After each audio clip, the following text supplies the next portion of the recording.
Say his name 3 times and he shall appear. Jakobi-Won? Jakobi-Won? Jakobi-Won?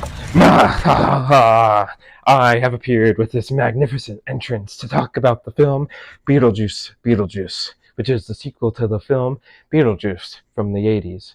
This film, like the original, is directed by Tim Burton and stars Michael Keaton in the role as Beetlejuice.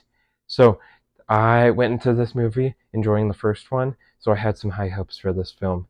So to start off, I liked the fact that all of the actors did really well with their characters. I could tell that they were putting in their soul into these characters, figuratively and literally, and I just liked them and how they portrayed each character. Like Michael Keaton, for example, picking up the role of Beetlejuice for so many years and just coming back to this role that he hasn't done since the 80s was really cool to see. And he was perfect in that performance as he just knew how to be Beetlejuice. He just knew how to be his character again. It's like he never lost the role of that character. Same with like Winona Ryder as Lydia Dietz, and then Jenna Ortega did well as Astrid. All of these actors were just great. I like seeing all of them in the film. Another thing I thought was cool is the fact how they used practical effects and the CGI, and they like mushed it together to kind of honor Tim Burton's original vision for the Beetlejuice films, and they were paying homage to the original one with using the stop motion as well as the practical stuff in the film. I just thought it looked cool. It was really neat seeing all the practical stuff being used because I'm so used to just CGI nowadays. So cool little change. And now, spoiler warning coming forward, something I didn't really like about the film is the fact how they mushed so many storylines together to make this cohesive story. Don't get me wrong, the film was enjoyable, but there was like one certain storyline that they probably didn't really even need to include in the film.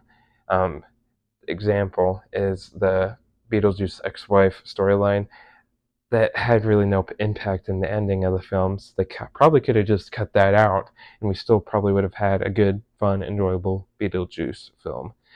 Another thing I thought was interesting was the pacing of the beginning of the movie. It was just really slow in my mind. It was slow enough to where I think Beetlejuice didn't properly introduce himself or come into the film until like 30, 40 minutes into the film. I feel like it was late. I wasn't keeping track, but I felt like it was a little late in the film than what I wanted. I just felt like the film needed more Beetlejuice in the movie, but even though I didn't get all the Beetlejuice I wanted, the film was still a good, enjoyable watch.